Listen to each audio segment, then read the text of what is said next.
क्या करेंगे, भारतीय संविधान के भाग, उससे संबंधित विषय और किस अनुच्छेद में इसकी चर्चा की गई है। जी हाँ, जैसा कि आप सभी जानते हैं कि भारतीय संविधान में वर्तमान में 448 अनुच्छेद, 12 अनुसूचियां और 22 भागों में बांटा गया है। जबकि कुल जिस समय संविधान का निर्माण हुआ था उस समय कुल 395 अनुच्छेद, 8 अनुसूचियां ही थी।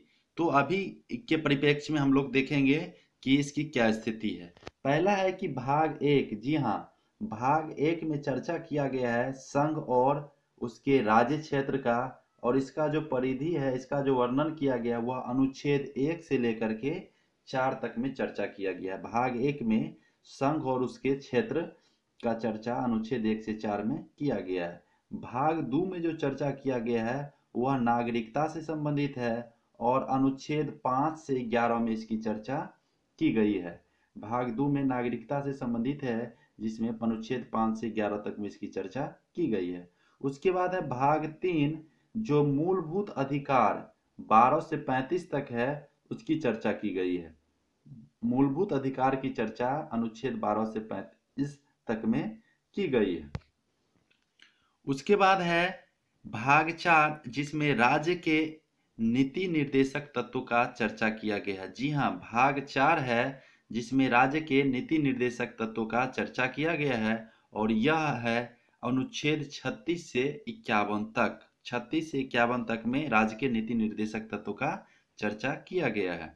उसके बाद एक बेहद महत्वपूर्ण जो हो जाता है, जहाँ पे लोग फंसते हैं ज़्यादा, कि भाग 4 के ए या 4 के क कहें, यह है मूल कर्तव्य से संबंधित, जो कि राज्य के नीति निर्देशक तत्वों में अंतिम अनुच्छेद 51 ए जोड़ करके और भाग 4 में 4 का ए जोड़ करके लिखा गया है मूल कर्तव्य, और वर्तमान में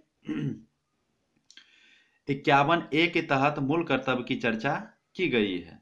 उसके बाद है भाग 5, जो कि संघ की बात करता है, ये राष्ट्र की बात करता है, और इसका संघ का क्या परिसीमा होगी, संघ के अंतर्गत उसके क्या विधान होंगे, इसका वर्णन किया गया है अनुच्छेद 52 से 151 तक। मतलब एक राष्ट्र, एक देश के लिए अपने संविधान में अनुच्छेद 52 से 151 तक उसको परिभाषित किया गया है। उन्हें जो शक्तियां दी गई है उसका वर्णन अनुच्छेद 52 से 151 तक में किया गया है। उसके बाद है भाग 6, जो कि राज्य का वर्णन करता है, और यह अनुच्छेद 152 से 237 तक है। उसके बाद है भाग 7, जो कि संविधान का 7वां संशोधन अधिनियम 1956 द्वारा निश्रित अनुच्छेद 238 है।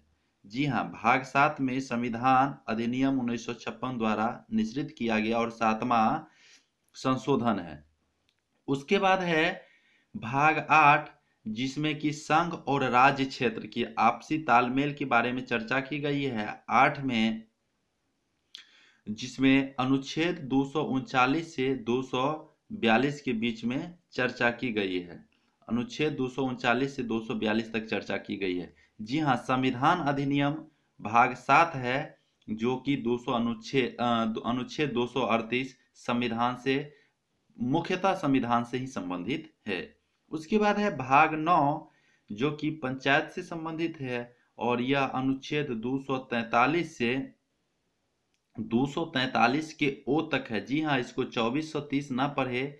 यह जो है भाग 9, जो कि पंचायत से संबंधित है, वह अनुच्छेद 243 से 243 में ही उपखंडिका जोड़ करके ओ तक के गई है। कुछ और सब टाइटल्स बनाए गए हैं 243 से 243 के ओ तक, जो कि पंचायत से संबंधित है। मुख्य रूप से पंचायत से संबंधित अनुच्छेद 243 ही हुआ। उसके बाद है भाग 9 के ए। जी हाँ, भाग 9 पढ़े थे, भाग 9 के ए है, जो कि नगर पालिकाएं से संबंधित है, और यह अनुच्छेद 243 के पी से 243 के जेड जी। जी हाँ, हम चर्चा किए थे पंचायत, और पंचायत का जो था 9, भाग 9, उसमें क्या था कि 243 के ओ तक वह निहित था, उसकी शक्तियां।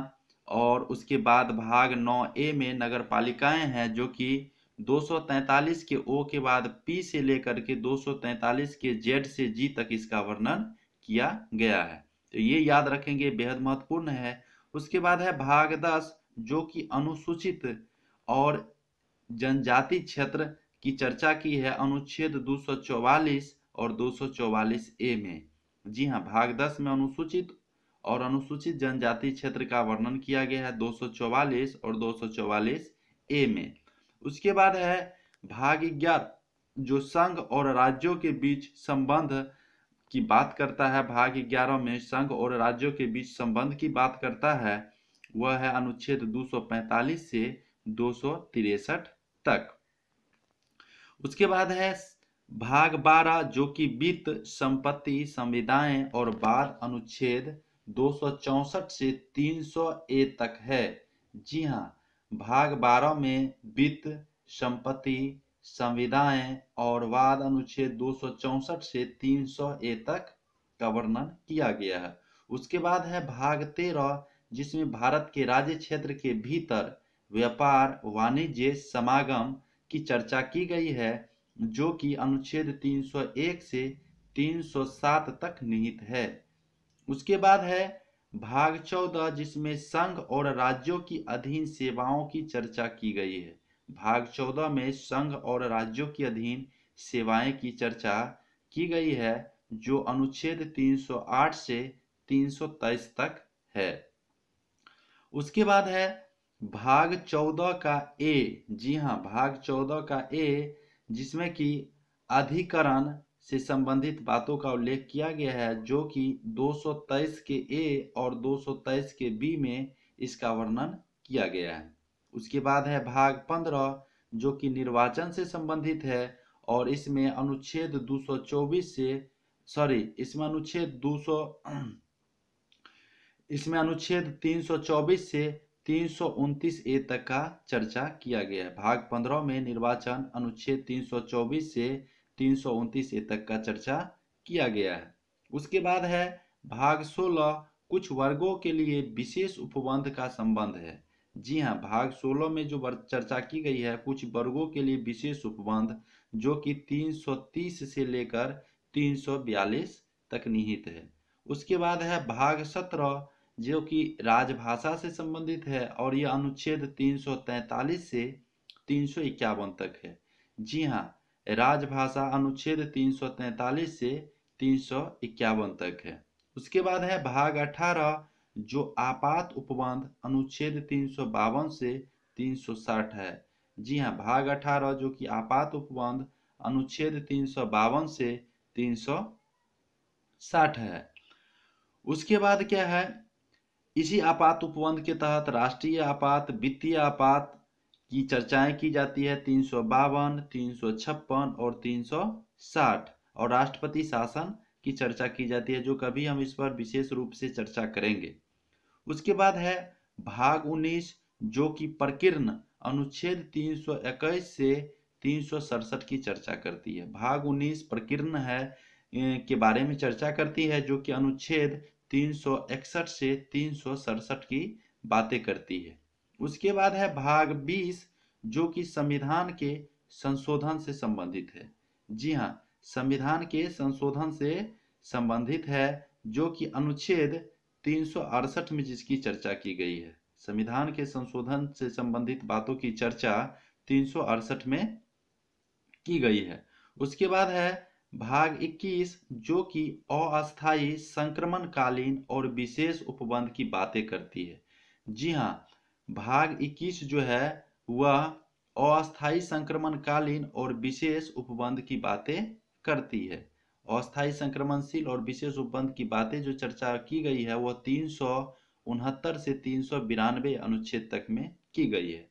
उसके बाद है भाग 22, जो कि संक्षिप्त नाम, प्रारंभ, हिंदी में प्राकृत, पाठ और निसरण से संबंधित है, जिसका चर्चा अनुच्छेद 393 से 95 में की गई है।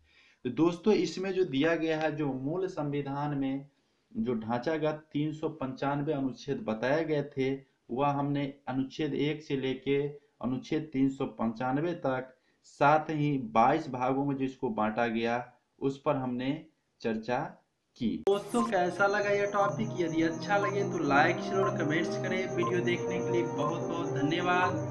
फिर नई टॉपिक के साथ उपस्थित होऊंगा। जय हिंद, जय भारत।